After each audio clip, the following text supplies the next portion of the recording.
Gregory Melchor-Barz, an ethnomusicologist who has engaged field research in Uganda, Rwanda, Kenya, South Africa, Tanzania, and Israel. His current research project is on global drag traditions with a focus on American and Israeli drag and politics in the Middle East. A former opera singer, Gregory is the director of the College of Fine Arts School of Music at Boston University, where he is a professor of ethnomusicology. His latest co-edited book, Queering the Field, Sounding Out Ethnomusicology, was published by Oxford University Press. Please welcome Gregory Melchor-Barz. Thank you.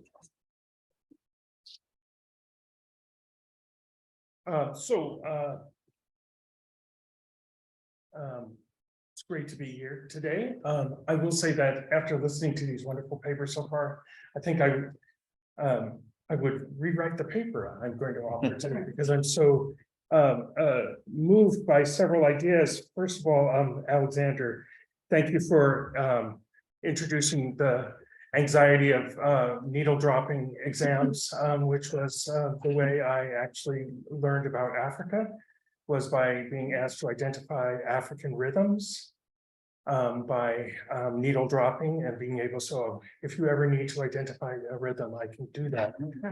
And Amanda, I'm curious and a bit horrified that the emphasis on area studies over time has, in fact, allowed scholars not just to learn about themselves, but to learn about themselves not in relationship to other people, which I think should be the goal of all of our studies, but I don't think it has always been the case. So thank you for challenging me.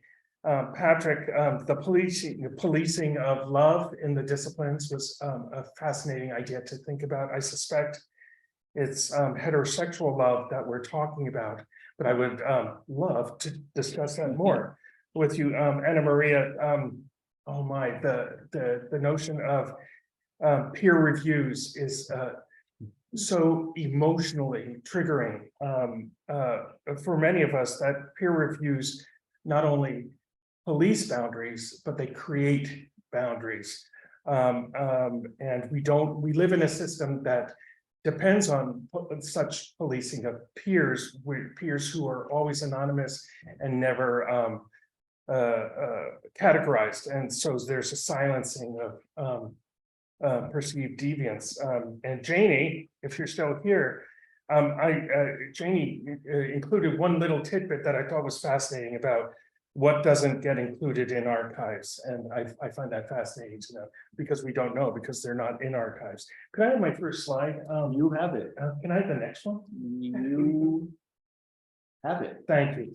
Today, I'm drawing on I'm resurrecting some voices that first appeared in an article in Philip Ullman's book, The Cambridge Guide to World History, published several years ago.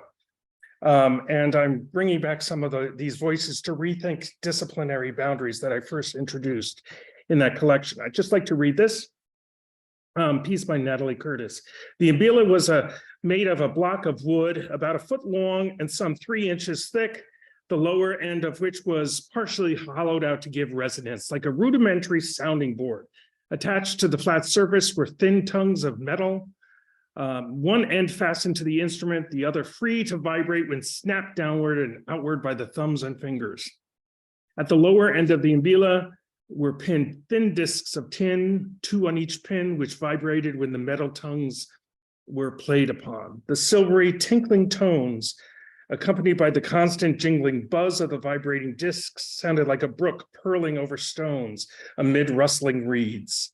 It was a most poetic and sylvan music, evoked by the little Mbila, which seemed the very voice of nature. This was first published in 1920. An epigraph from Natalie Curtis's Songs and Tales of the Dark Continent, published in 1920, might seem an unusual portal into a presentation on African music and the critical musicologists. Curtis had not yet set foot on her dark continent. She wrote before terms such as world music or ethnomusicology tripped over our tongues. Yet encountering Curtis in the 21st century necessitates purposefully unveiling artifacts and ideologies that lurk beneath the surface of colonial and turn-of-the-century verbiage, natives, biblical historical references, pagan villages, continued references to adult consultants as boy, and primitive contexts. Curtis represents Africa through an expressive culture, through songs and stories, extrapolating information from Africa through materials from two Southern African ethnic groups collected by Curtis from two informants, one Shona, one Endow, both of whom attended the Hampton Normal and Agricultural Institute in Virginia. Curtis, both transcriber and interpreter at a time when little more could be expected from her craft, Curtis's glance was forced to imagine a context, to interpret music-based sounds based on what she already knew and to which she had access. Thus, the traditional musical elements represented by the infantilized little Mbila could do nothing but conflict with the modern sounds of the contemporary world. In Curtis's glance, African music was understood as primitive because experience with the wealth of the continent's cultures was not yet available to the scholar and researcher. At the same time, the Hampton Normal and Agricultural Institute in Virginia, for whom Curtis worked, produced a review of John Harris's Dawn in Darkest Africa. Could I have the next slide? Thank you. Published in the Southern Workman, the organ of the Hampton Institute, in which reviewer William Avery articulated a mournful tone when commenting on the loss and change then experienced in many West African cultures. I quote, "Soon the Africa we have known, yea, and loved, will have been hustled away. Its forests, rivers, and tribes will possess no more secrets. Gone will be the simple old chief, gone the primitive village, untouched by the European, the old witch doctor, and gone too, perhaps, the beautiful faith and trust in the goodness and honesty of the white man, the pity of it all." One can only assume that the deeply felt pity and loss felt by Airy, and indeed by others at the time, and the potential injustice of quickly abandoned cultural institutions easily ignited, perhaps even by extension to Natalie Curtis, particular preservationist and activist instincts. Traditional African musics were just as readily perceived as disappearing and thus worthy of any time spent preserving, transcribing, and documenting the expressive culture of what Curtis and others referred to since the 19th century in a highly romanticized tone. Dark continent. The ethnomusicological glance at the musics of sub-Saharan Africa historically wrestled with the issues of change and adaptation, especially regarding the roles of traditional culture in tandem with modernity.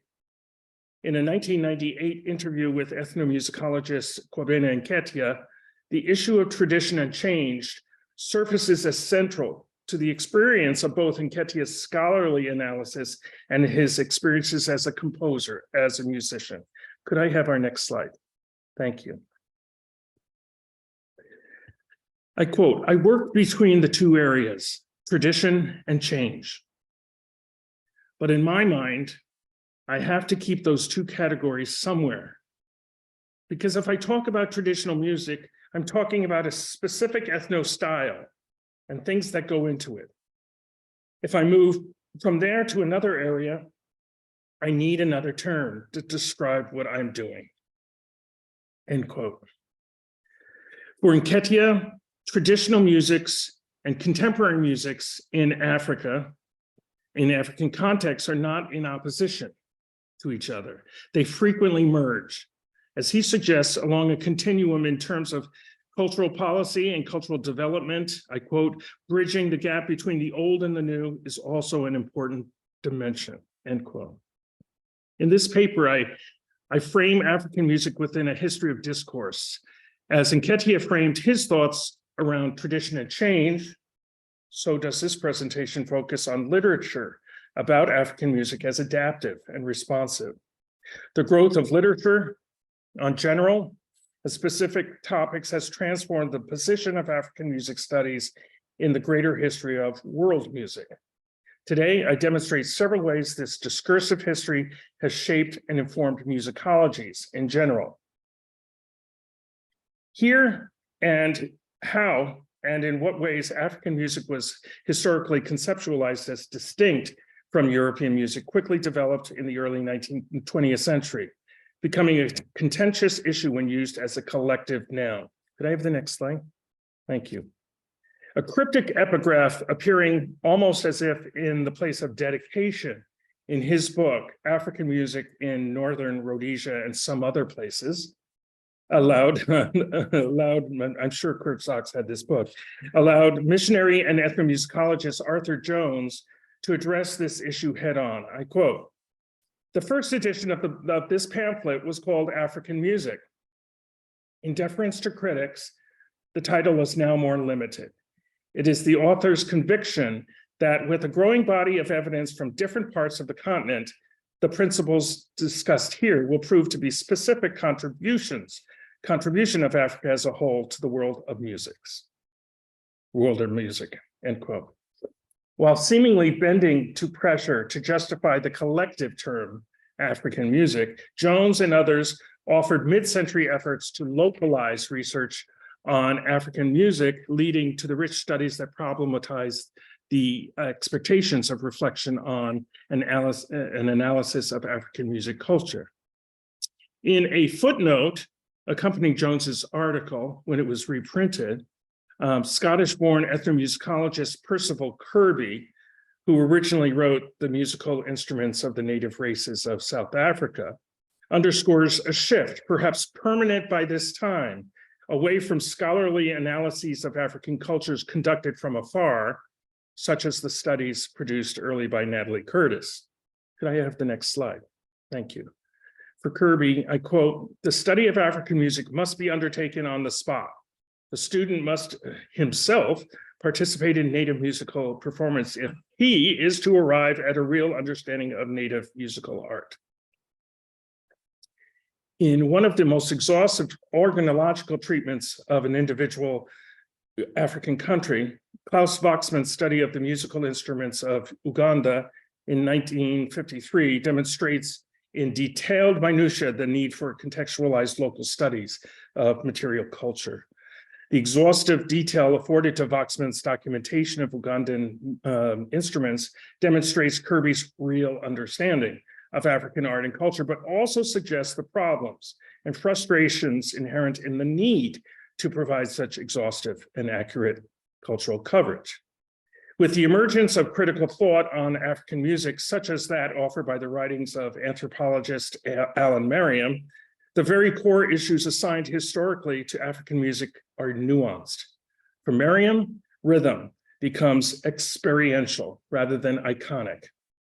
Rhythm in African context needs to be experienced to be understood and not essentialized for the entire continent. Could I have the next slide?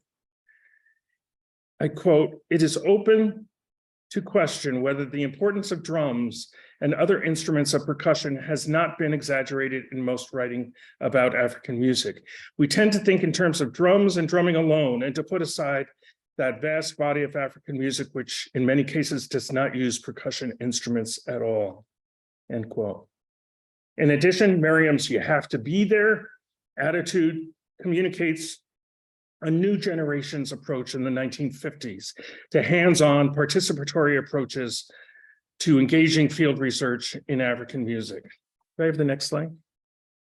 For early collectors of African music, such as our friend, Hornbostel, phonograph recordings served as an innovative primary source for approaching and interpreting non-European musical traditions. I quote from Hornbostel, "As material for study, phonograms are immensely superior to notations of melodies taken down from the direct hearing, and it is inconceivable why again and again the inferior method should be used. While definite evolutionary undercurrents exist, surely, in Hornbostel's seminal early work on African music, his analyses of form and melodic structure nevertheless attempt to position African harmony as distinct from European musical composition, despite his assertion of, I quote, a natural development of polyphonic forms from antiphony. The end quote. The valuing of African expressive culture led Hornbostel to support efforts to collect and document musical traditions in a timely fashion to protect these traditions from the pollution of European religious, popular, and folk music influences. In similar ways, Simha Arom's African work on polyphony and polyrhythms in Central Africa provide exhausting and highly detailed analyses of melodic and rhythmic elements of Central African performance practice that contribute to a preservation of sorts of a cultural tradition that is, according to the author, quickly vanishing. Ugandan Joseph Kyagambiddwa's exhaustive study, Music from the Source of the Nile, in 1955, is an early attempt to locate to document in detail the scales, the songs, the music, instruments, and rhythms of a specific ethnic group, the Baganda Kingdom of Uganda. The historically significant transcriptions support a highly nuanced set of analyses, incorporating deep contextual exegesis. Kyagambiddwa's text is both political, claiming a particular racial heritage for the Baganda people, and preservationist, documenting as many melodic traditions as possible before what he calls contamination by external cultural forces could preclude his efforts. Where Hornbostel's early efforts to represent African music were based on phonographic records, Kyagambiddwa's are based on his oral experiences in situ. The primary impulse of the two early publications is similar, however, in their efforts to represent and give authority to the unique nature and nuance of musical traditions, documenting that which is perceived as rapidly disappearing musical traditions. Overarching attempts by scholars long immersed in Africanist scholarship and practice proliferated in writings about African music in toto. Waxman's volume, Essays on Music and History in Africa, focuses on the potential for material and expressive culture related to music to contribute to historical questions related to Africa. As John Fage posits in the book's final essay, the broad hypotheses raised in Waxman's work, and he's, for example, Jones's Indonesia-Africa music migration patterns, can only further extend our curiosity and ability further to hypothesize more significant questions concerning music's change and adaptation over time. Alan Merriam's posthumous African Music in Perspective collects the author's early work to present an overview of his scholarship. In his final essay, Rhythm and Concepts of Time Reckoning, he wrestles in a theoretical arena where opponents, African meaning versus Western analysis, struggle to assert their position. The reader triumphs, however, due mainly to Merriam's deep, rich ethnographic sense that reveals his analytic and experiential process as the more rewarding aspect of his text. Context wins over text. More recent efforts by African and European ethnomusicologists and musicians provide a substantial analytic reflection on contemporary issues critical to the current generation's view across the African content. Both Akin Ayuba's Essays on Music in Africa and Meki Nzewe's African Music provided new insight into complex inherited theoretical models. Wolfgang Bender's edited volume, Perspectives on African Music, contains recent research on the popular music industry, recent in the 1980s, and its record labels, as well as a detailed study by Gerhard Kubik on the ideology of colonialism and its effects on the identity of school children from the 1940s through 1970. Kubik's theory of African music remains a rich resource of analytical concepts that pertain to psychological, cognitive, and sensory understandings of African expressive cultures. Could I have the next slide? Thank you. The history of knowing about African music cultures can be traced over the most recent 3 decades by examining materials published for teaching African music, consuming African music. 2 significant texts by African scholars and performers from the 1970s reached a broad general readership and opened the doors for texts that would come later, whether it's Ruth Stone's handbook or the Musical Arts in Africa text. Published within a year of each other, Nketiah's The Music of Africa, 1974, and Francis Beebe's African Music of People's Art, 1975, achieved significant sales figures adopted by library collections around the world. Perhaps more significantly, they introduced localized methods of knowing African music traditions. Nketiah relies on inherited classificatory systems, but introduces critical local constructs for understanding speech, melody, and instrumental ensemble expectations. He relies heavily on musical examples from Ghana and Nigeria, but he also includes materials from his UNESCO-funded field research trips to Tanzania in specific. In addition, he attempts to include examples from a variety of regions. Nketiah's brief summary could efficiently function as required reading for any student of African music today. The summary problematizes basic core assumptions typically projected onto African cultures regarding individual versus collective musical specialization, roles of instrument types, the complexity of scales and rhythmic meters, changes in the transmission of traditions, and varying expectations regarding audience-performer interaction. Rather than understanding change and adaptation as threatening to the continuity of African traditions, Nketiah suggests that such aspects of modernity will, I quote, keep the music traditions of Africa alive.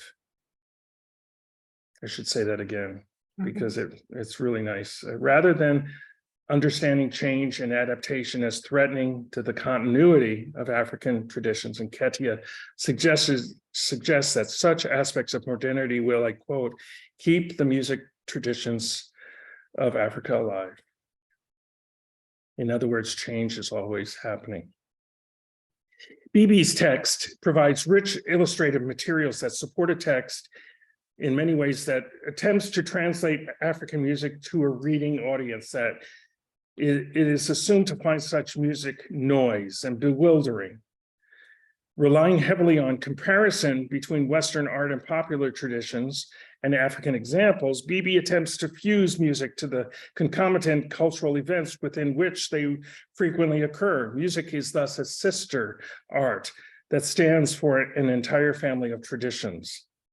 Drawing heavily on examples from West Africa and a variety of Francophone musical cultures, Beebe nevertheless portrays as broad a collection of examples as conceivable at the time of first publication. Beebe grapples with the perhaps prescriptive approach he adopts in his text. He speaks clearly to non-specialists and non-Africans by cajoling them to accept and appreciate African traditions on their own terms. A variety of appendices is included further to tempt such readers to pursue recordings of not only the culture-specific traditions, but also contexts and functions as well. He speaks clearly to change and adaptation in African traditions that must participate, he suggests, in the change and challenge of modernity. The only way to guarantee that music traditions remain 100% African, he says, is to allow formal elements of music to change. A common thread between the two texts. When read in 2023, Both Nketiah and Bibi read as fresh, contemporary surveyors of analysis of cultural traditions, such as the wisdom and compassion with which they write about Africa. African ethnomusicologists have shown little interest in thematizing their colonial affiliations until recently, reminding us that the asymmetrical relationship between the ethnomusicologists and their subjects is not fortuitous. As Kyagambiddwa suggests, it is in fact the very condition of possibility for the production of ethnomusicological knowledge. Taking action, getting messy, and becoming a cultural advocate have always been responses of the ethnomusicologists, but now more than ever, they are foregrounded and discussed more openly in African contexts. Explicitly referring to equalities regarding basic research access, Kyagambiddwa again raises issues in representing African music, post-colonial notes, queries, positions, of the potential role for contemporary Africanist ethnomusicologists to serve as social activists alongside the cultures with whom they are privileged to work and conduct field research. His parenthetically necessarily points to a long perceived tension between the researcher and the community. The researcher should leave no footprints and do no harm. The researcher should not change or affect change on the actual material they are studying. The researcher should not advocate. Yet, ethnomusicologists now studying African political movements, medical and healthcare issues in Africa frequently collaborate, intervene, meddle, and become politically active in tandem with the musical cultures they study. Can I have the next slide? Thank you. Ethnomusicologists working on highly charged topics in contemporary Africa are often requested to advocate for their colleagues and frequently intervene with local and government authorities. Such activist interventions often characterize research on medical and healthcare issues, as many of the authors suggest in the edited volume, The Culture of AIDS in Africa, Hope and Healing in Music and the Arts. Passive reflection, documentation, and analysis is no longer an option for this side of the boundary in ethnomusicology, as many approach myriad ways of partnering with local cultures with whom they live and continue to learn. In conclusion, by presenting an abbreviated and biased discursive history of African music and ethnomusicology, I offer an attempt to address the challenge posed by Hornbostel in one of the opening epigraphs in this talk, namely the difficulty in having one's cake and eating it too. In the earliest efforts to document culture, music in Africa, African and European music traditions were clearly understood as distinct. And in the publications and recordings that were subsequently issued, those distinctions resulted in a reinforcing of many of those distinctions. I think I really mean that. I think, I'm holding a pen, and the power of the pen is profound, right? That we write distinctions and they occur and they exist because of what we write. Perhaps my pen, my metaphoric pen, prevents change and adaptation that might naturally occur if I didn't put my pen to paper. I think Nketiah would agree with that, the power of the pen. Early writers on African music, such as A.M. Jones in the 1950s, clearly understood that part of their primary goal in providing knowledge of African music as a collective whole was to contribute to a greater understanding of the entire world of music. If I am A.M. Jones, I really want to write a book called African Music.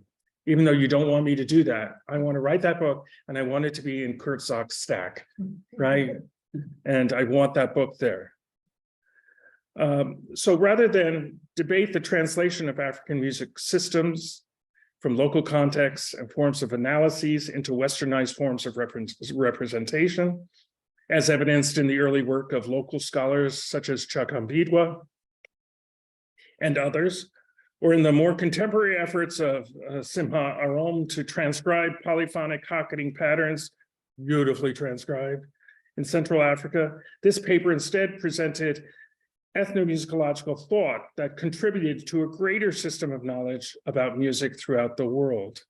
How did work on Africa actually contribute to the growth and development of ethnomusicology?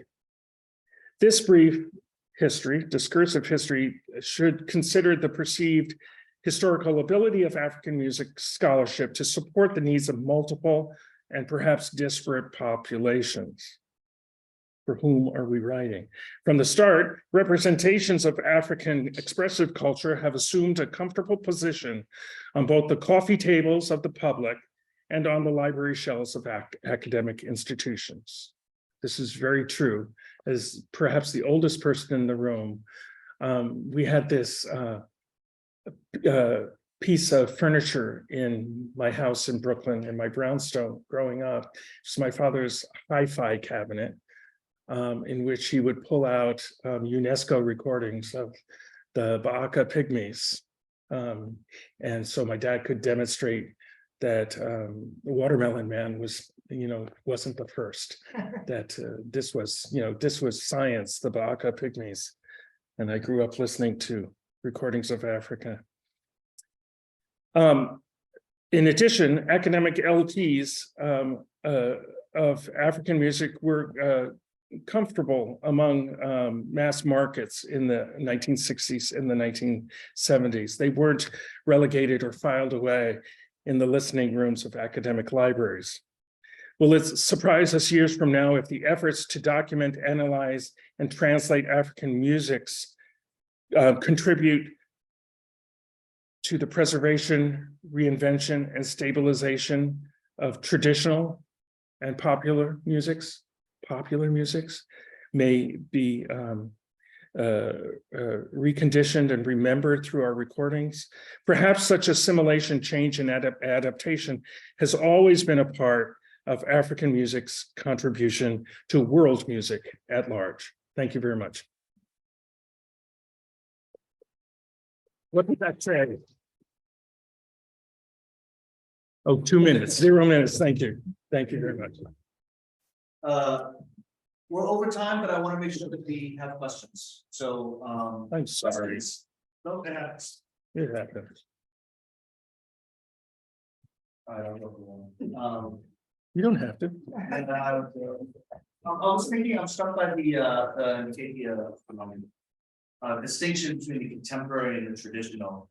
And your summary of it, which I think is a good summary of what you were saying, that change is always happening. Yeah. But what I'm struck by is the idea that in some ways change begins with relationship with the West, right? That there's a kind of traditional, which somehow change is not incorporated into the idea of traditional that he's dealing with, and that change is something that's sort of engaged with in during modernity. What do you think would, and I don't think that Nikitya, I want to give him credit for that, and I don't think that he necessarily thinks that. So the way that I want to phrase this question is, how would he imagine dealing with change from before sort of Western content? How does that dichotomy come into play now? I'll channel Prof here. Yes.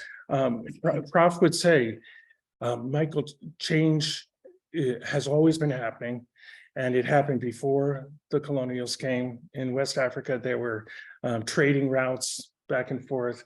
Ketia was very well known before he came to America from his early studies of UNESCO-funded studies of how change and adaptation had happened in Tanzania and East Africa with different ethnic groups who were pastoralists, affecting and infecting each other's musical traditions. And he was very comfortable documenting how one group of people adopts the music of another people. So he was I think he was very embracive of change being normative, and therefore, why are we talking about change when everything should change, and everything has already changed? What was he more specifically trying to attack the older theory as articulated by Miriam of the White Knight Right. also. Yeah, and pollution. And yeah, Pollution and infiltration of the hegemony of one tradition over another. And yes, of course, when you talk to some of his students who say, yes, of course, he understood that of the dominance and the hegemony of European music. But he also, would always, with his students at UCLA, he would always teach how local musics had always been changing, whether it was from Islamic presence. Yeah. yeah. Wonderful. Thank you. so Thank you much. very much.